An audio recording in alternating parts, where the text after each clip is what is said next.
Muito bem. Algumas informações para vocês em relação a como é que se comporta o metabolismo de carboidrato e de gorduras durante o exercício, né? Uma vez que nas próximas aulas a gente vai começar a entender melhor como é isso aplicado ao exercício, eu já vou dar algumas pitadas aqui para vocês aprenderem melhor. Durante um exercício, é natural, né, se o exercício for prolongado, é natural a gente perceber uma queda da concentração de glicogênio muscular, porque o glicogênio está sendo utilizado para provimento de energia na célula muscular. Tá? Como eu falei para vocês, se o exercício for prolongado, acima de 60 minutos, principalmente, a gente se percebe, se nota uma redução relevante da concentração de glicogênio muscular. Esse aqui é um estudo de uma mulher, nos Estados Unidos, chamada Jacinta Baldwin, 2003. Ela mediu, entre outras coisas, a concentração de glicogênio muscular no início do exercício, aqui em cima, e no final do exercício, aqui embaixo. Duas condições. Numa condição em que os indivíduos estavam com baixas reservas de glicogênio muscular, e numa condição em que os indivíduos estavam com alta reserva de glicogênio muscular. Como é que eles geravam essa baixa e alta reserva de glicogênio muscular? Um dia antes do teste, né, do exercício, esse exercício aqui é um exercício em bicicleta, em carga constante, ou seja, indivíduos ficavam pedalando na mesma potência mecânica da bicicleta durante o tempo, né? Que potência mecânica era essa? Era uma potência correspondente a 70% do VO2 máximo. Então, eles faziam um teste para identificar o VO2 máximo, identificava qual era a potência mecânica correspondente a 70% do VO2 máximo, e depois levava os indivíduos 2 vezes no laboratório, fazer um teste fixo, numa potência fixa, que correspondia a 70% do VO2 máximo, os indivíduos iam até a exaustão, até não aguentar mais pedalar. E eles verificaram se o tempo de exaustão era diferente quando os indivíduos estavam com baixas reservas de glicogênio, ou seja, glicogênio muscular depletado, quando comparado às reservas repletadas de glicogênio muscular, altas concentrações de glicogênio. Na prática, eles levavam os indivíduos um dia antes ao laboratório, faziam um teste físico, 2 dias antes do laboratório, 48 horas antes, faziam um protocolo de depleção de glicogênio, que era um protocolo de um exercício bastante longo, intervalado com momentos de alta intensidade, que é para depletar bem os estoques de glicogênio muscular. Nas 48 horas sequentes ao protocolo de depleção, os indivíduos consumiam ou uma reserva, ou uma dieta com baixo índice de carboidrato, no caso aqui de baixo LG, né, de baixo glicogênio, ou consumia uma dieta rica em carboidrato, para repletar. Então, essa dieta de LG aqui não repletava, não conseguia subir os estoques de glicogênio muscular que tinham sido depletados na sessão anterior. E essa dieta aqui é conhecida por supostamente repletar, né, e preencher os estoques de glicogênio no músculo. E aí eles observaram que o tempo de exaustão, ou seja, a capacidade de tolerar o esforço é maior, ou maior foram os estoques de glicogênio. Então, os indivíduos que tinham mais glicogênio no início do exercício, esses indivíduos tinham uma maior capacidade de fazer exercício do que os indivíduos que começavam com reservas mais baixas de glicogênio no músculo. Eles mediam aqui glicogênio com biópsia, né? Momentos antes do teste, do exercício. Eles perceberam que no grupo que tinha, na condição em que os indivíduos estavam com os estoques musculares, né, de glicogênio repletados, a concentração de glicogênio dada por milimol de peso úmido, de peso seco, desculpa, era em torno de 600 milimols, enquanto na condição em que eles estavam com os estoques depletados, a concentração era para baixo de 400, ou seja, uma diferença grande aqui na concentração de glicogênio exercício. Esses indivíduos faziam exercício na bicicleta, pedalavam até a exaustão, até não aguentar mais manter a cadência fixa de pedal. No caso desse estudo aqui, era 60 rotações por minuto. Eles perceberam que o tempo de exaustão, quando os indivíduos fizeram exercício com as reservas baixas de glicogênio muscular, o tempo de exaustão era menor, aqui em 100 minutos, quando comparado com a condição em que eles começaram o exercício com altas concentrações de glicogênio muscular, que no caso aqui está um pouco mais de 160 minutos, 150 minutos, 155. Então, duas informações básicas aqui, é que o exercício prolongado depleta glicogênio muscular, quando essa reserva inicialmente cheia, né, repletada ou depletada, então vai haver depleção de glicogênio em ambos os casos, mas quanto maior a reserva de glicogênio muscular no início do exercício, maior é o período de tolerância desse sujeito àquele exercício, o tempo de exaustão dele é maior, tá? E como é que foi a concentração de glicose sanguínea? Eles também mediram glicose no plasma. Eles perceberam que, na condição em que os indivíduos estavam com os estoques de glicogênio repletados, obviamente, a dieta rica em carboidrato também repletou os estoques de glicose sanguínea, né? Então, ao longo do exercício, a glicose cai em ambas as condições, porém cai mais rápido quando os indivíduos já estão depletados de glicogênio. Ou seja, por conta de uma dieta de baixo índice glicêmico, com baixa concentração de carboidrato, existia já menos glicose no sangue disponível para a realização do exercício. Diferente da outra condição, com altos níveis de glicogênio muscular, por conta da dieta rica em carboidrato. A glicose sanguínea cai? Cai.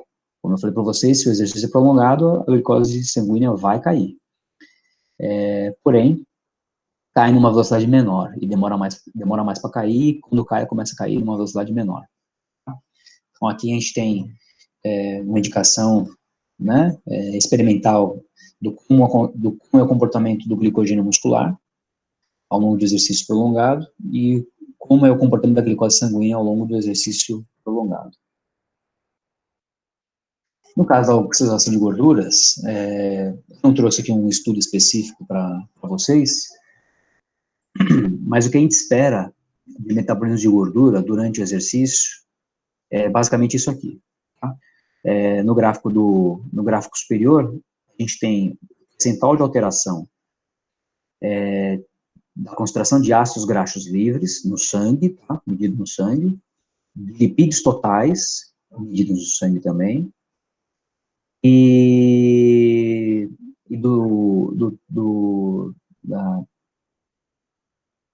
isso aqui deveria ser lipídios musculares, tá?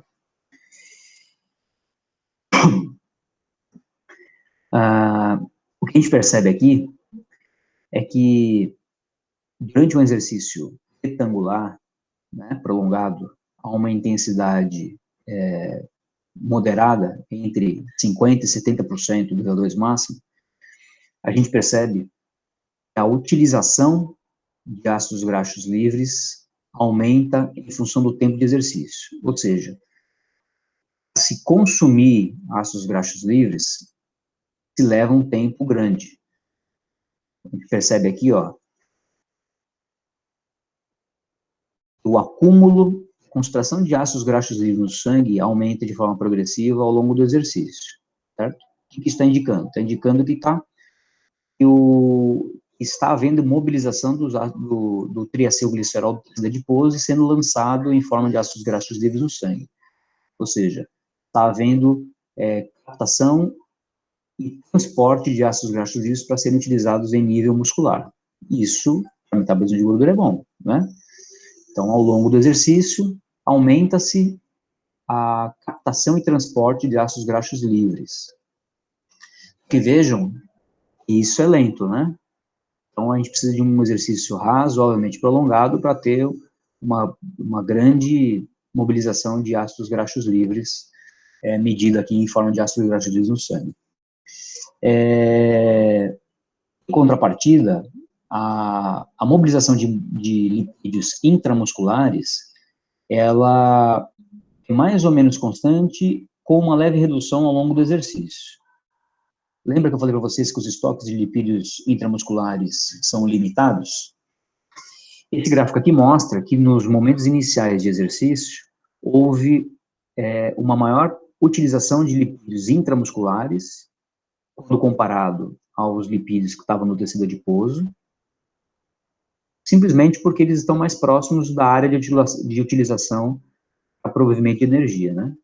Porque à medida que o exercício vai progredindo, a capacidade de mobilizar lipídios intramusculares vai diminuindo ao longo do tempo, ao mesmo tempo em que a mobilização de ácidos graxos livres vai aumentando ao longo do tempo, tá? Quando a gente olha os dois, né, olha para o número de lipídios totais mobilizados, tanto aqueles que vieram do tecido adiposo, que eu estou indicando aqui como ácidos graxos livres que estão no sangue, como aqueles lipídios intramusculares, a gente percebe que se o exercício for moderado e de grande duração, no caso aqui é um exercício para mais de 1h30, se percebe que a utilização de lipídios totais, ela aumenta ao longo do tempo até manter mais ou menos o equilíbrio da sua mobilização a partir de 1h30 de exercício. Tá? Se a gente estivesse falando de exercício incremental, para entender o efeito não do tempo como está aqui, mas da intensidade, aqui a gente tem o efeito do tempo, né? A intensidade é fixa e o tempo é que varia. Como diria um amigo meu do futebol, o tempo que varia. E aqui no gráfico de baixo a gente tem a alteração em função da intensidade do exercício, ou seja, isso aqui é um teste incremental. Num teste incremental, o que a gente percebe? A gente percebe que nos momentos iniciais, até mais ou menos a intensidade correspondente ao primeiro limiar, 50% do VO2 máximo, a gente tem um aumento da utilização de lipídios, né? Tanto dos lipídios que vêm do tecido adiposo, que está aqui indicado por essa linha tracejada, que no caso são os ácidos graxos livres circulantes, tanto quanto a utilização de lipídios intramusculares, que é esse gráfico de baixo aqui. Como a intensidade é baixa,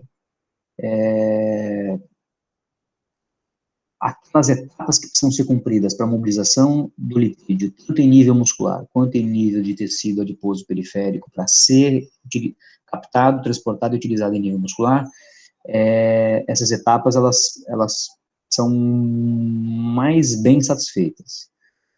Mas à medida que a intensidade vai aumentando, a demanda por energia, a demanda por energia vai aumentando e a velocidade com que essa energia tem que ser fornecida é cada vez maior. Ou seja, a célula muscular começa a lançar mão de outros mecanismos para a obtenção de energia do que a oxidação de gordura. De forma que, a partir do primeiro limiar, entre o primeiro e o segundo limiar, está aqui indicado entre 50% e 70% do VO2 máximo, se observa uma redução da mobilização de gorduras, tanto da gordura que vem do tecido adiposo, né, em forma aqui de ácidos graxos livres no sangue circulante, quanto da mobilização dos lipídios intramusculares. Tá? Como eu falei para vocês, né, entre 0, durante o teste incremental máximo, entre 0 e a intensidade do primeiro limiar, a gente tem recrutamento aqui basicamente de fibras de contração lenta, que são fibras bastante oxidativas, com alta densidade mitocondrial, bastante vascularizadas. Essas fibras, elas têm uma capacidade maior de oxidação de substrato. Principalmente, não só carboidrato, mas também gorduras, né? Mas à medida que a intensidade vai aumentando, há recrutamento de fibras mais rápidas, né? No primeiro momento intermediárias, depois, num segundo momento, fibras lentas, intermediárias e as fibras rápidas, e por conta disso, a participação da oxidação de gordura durante um teste incremental vai diminuindo. Tá? Falar em participação em teste incremental, eu já volto aqui. Deixa eu falar, já usar o parênteses aqui, fala de um tema que sempre me perguntam nas aulas de metabolismo. Professor, esse negócio chamado limiar anaeróbio, quer dizer que, a partir dele, a predominância energética no metabolismo durante o teste incremental é anaeróbia? E eu sempre falo, não, não é. A predominância energética no teste incremental máximo, em qualquer momento do teste, é sempre aeróbia. É sempre aeróbia. E eu sempre chamo a atenção. Não confundam um termo que foi equivocado historicamente, levado o nome de anaeróbio, como limiar anaeróbio, como sendo um ponto de transição do metabolismo dominantemente aeróbio para um metabolismo dominantemente anaeróbio. A predominância energética num teste incremental máxima é sempre aeróbia. Não é pouca coisa, é muita coisa. Estímulos com predominância anaeróbia tem que ser estímulos de esforço máximo, aquele estímulo que você entrega uma intensidade máxima por poucos segundos. Né? No geral, um esforço máximo, a partir de 45 segundos, já tem predominância aeróbia. Ou seja, se você pensar em fazer um tiro, uma corrida, um esforço máximo de 1 minuto, 60 segundos, eu vou correr o máximo que eu conseguir. A partir do 45º segundo dessa corrida, a predominância da energia fornecida já é aeróbia. Tá? Ou seja, no teste incremental que começa numa intensidade baixa e vai até o máximo, a predominância nunca vai ser anaeróbia, sempre vai ser aeróbia. O que acontece é que a partir do limiar anaeróbio, a contribuição anaeróbia ganha importância, tá? Mas ela nunca é predominante. A contribuição anaeróbia nunca é maior do que a aeróbia no teste incremental. Isso é importante porque tem aluno que não acredita nisso, né? Aluno que, mas não é possível. É possível sim. Tanto é possível que é o que acontece.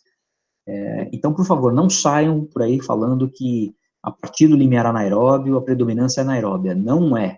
Estou mostrando aqui um estudo, 2013, de colegas nossos lá da EFE, mostrando, identificando a contribuição dos sistemas de energia, né, sistemas aeróbio do anaeróbio glicolítico, né, não tem aqui estimativa do anaeróbio alático, que é o ATP-CP, que é um sistema difícil de se estimar, mas a gente está, mas essa estimativa aqui traz a estimativa do metabolismo glicolítico, ou seja, o anaeróbio lático, tá?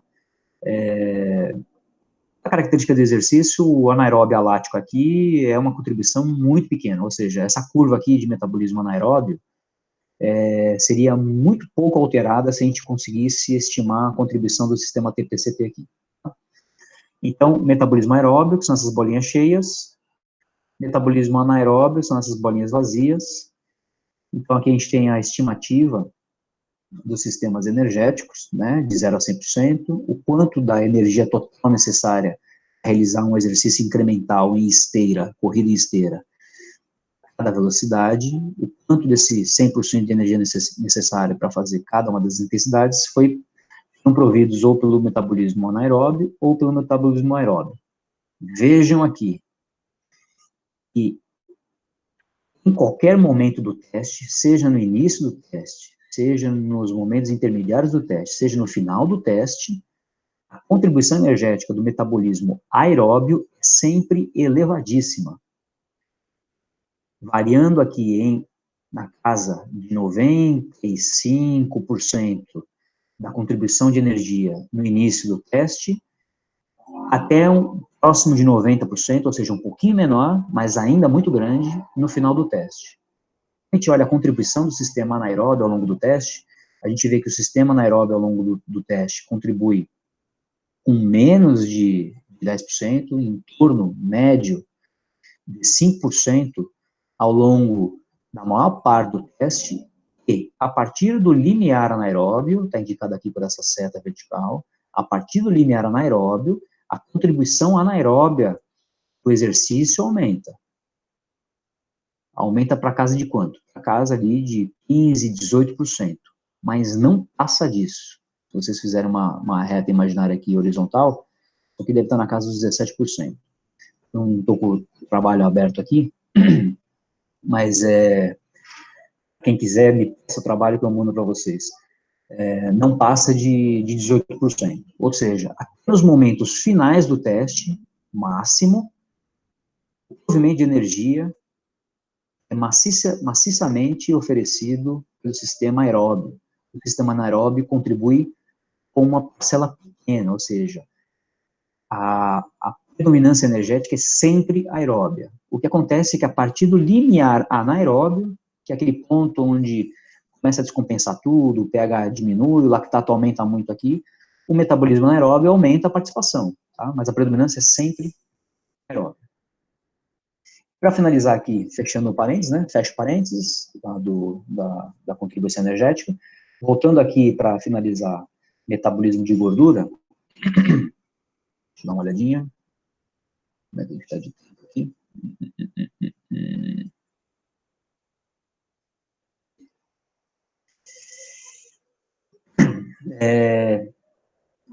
Aqui só para organizar as ideias daquilo que eu falei para vocês sobre os aspectos que interferem na mobilização de gorduras no exercício. Falei para vocês que o número de reações para oxidar gordura é muito maior do que o número de reações para oxidar glicose. Tá? Além disso, um problema adicional no metabolismo de gordura é que a gente precisa transportar essa gordura que estava no tecido periférico, né, até chegar na célula muscular que está utilizando ATP, está utilizando energia para contração muscular. As etapas envolvidas nesse processo todos são essas. Uma primeira etapa de mobilização dos lipídios, ou seja, o lipídio no tecido adiposo precisa ser mobilizado através da ação da lipase hormônio sensível, né, da lipose do tecido adiposo. Num segundo momento, esses lipídios são liberados do tecido adiposo, precisam ser transportados pela corrente sanguínea, e no caso aqui, cada molécula de acilglicerol, que é do jeito que eles são armazenados no tecido adiposo, existem 3 moléculas de ácidos graxos livres, e como eles não são hidrossolúveis, eles precisam ser combinados à albumina para serem carreados no sangue. Uma terceira etapa envolve a captação desse ácido graxo livre que está no sangue dentro da célula muscular. E isso envolve aqui a disponibilidade de uma proteína específica, que é uma proteína de aprisionamento de ácidos graxos livres dentro do músculo. As quarta e quinta etapas envolvidas são a etapa de preparação desse ácido graxo livre dentro da célula para a formação de acetilcoenzima A, em presença da lançadeira, desculpa, está escrito errado aqui, lançadeira de carnitina, não é carnitina, em inglês, mas é carnitina, a lançar esse acetilcoenzima A derivado do ácido graxo livre dentro da mitocôndria, e o processo de oxidação completa do substrato, né, que é chamado de beta-oxidação, depende ali do transporte desse acetilcoenzima para dentro da mitocôndria, acho que vocês não estão vendo aqui, mas e da disponibilidade de oxigênio dentro da mitocôndria, no final da cadeia transportadora de elétrons, para receber os elétrons que vão ser extraídos desse substrato ao longo da oxidação mitocondrial.